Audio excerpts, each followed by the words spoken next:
बिस्मिल्लाहिर्रहमानिर्रहीम। Numerical computing के left over जो लेक्चर्स थे उनके साथ मैं हाज़िर हूँ। अगर मैं अपने कोर्स कंटेंट पे जाऊँ और जो कि मुझे आपकी सीआर ने भी गाइड किया है, हम इस वक्त लेक्चर नंबर 12 के ऊपर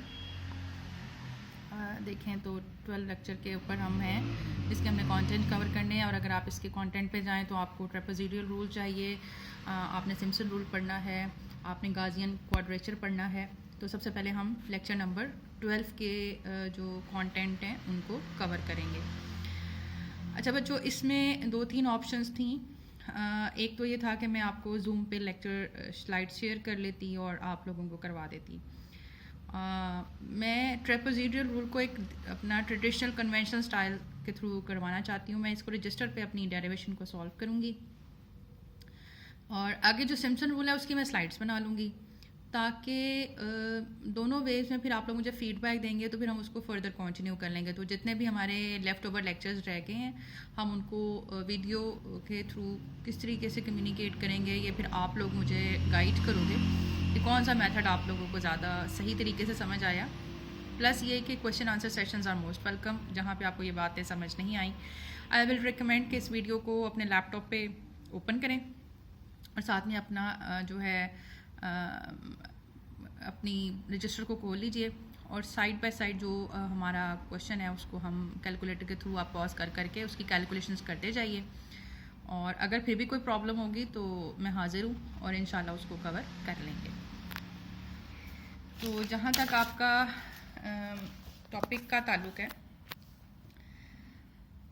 हम ट्रेपेज़ोइडल रूल कर रहे थे जो कि इंटीग्रेशन की एक टाइप है।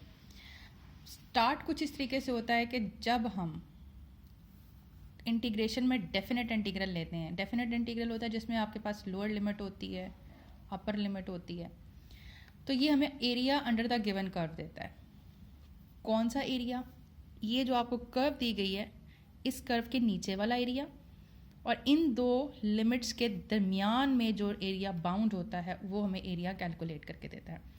और ये एरिया हमने for the time being calculate करना है ट्रेपेज़ोइडल रूल से।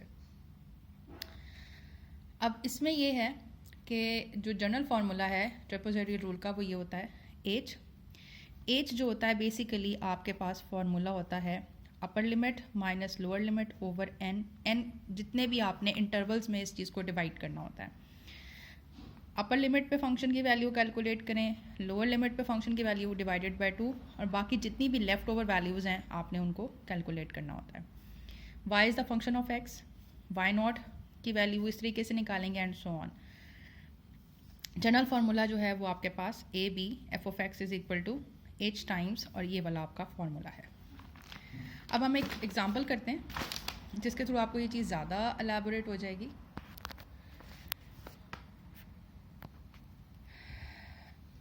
अच्छा, अब इसमें आपने approximate the area under the given curve आपको ये वाली दी हुई है ऑन द इंटरवल का मतलब ये कि आपकी लोअर लिमिट क्या है और आपकी अपर लिमिट क्या है using trapezoidal rule with n is equal to 6। अब यहाँ पे उसने n इज इक्वल टू 6 दिया हुआ है। यहाँ पे ऑप्शन ये भी हो सकती है कि उसने आपको n की वैल्यू ना दी हुई हो, उस केस में हम इसे एज्यूम करेंगे। आप एक अप्रोप्रिएट वैल्यू 4 या 5 सपोज कर लें ताकि क्वेश्चन बहुत छोटा भी ना हो और बहुत बड़ा भी ना हो।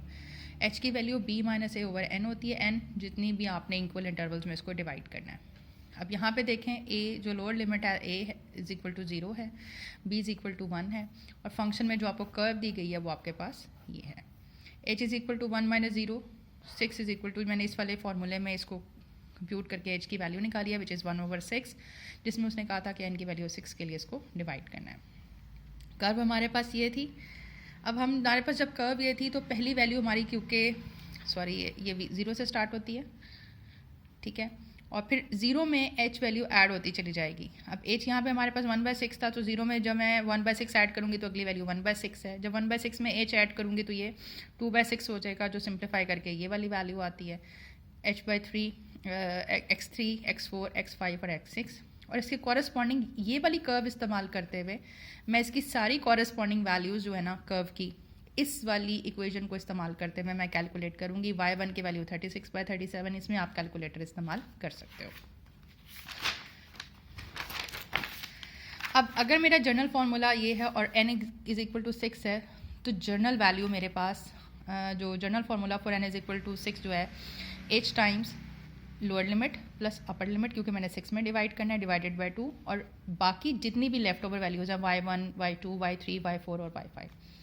फॉर एग्जांपल अगर मुझे n इज़ इक्वल टू 4 के लिए ये फार्मूला डिराइव करना होता तो फिर क्या होता, h की वैल्यू 1/4 आती और ये फार्मूला क्या हो जाता, लोअर लिमिट y4 तक जाना है, डिवाइडेड बाय 2, y1, y2 और y3।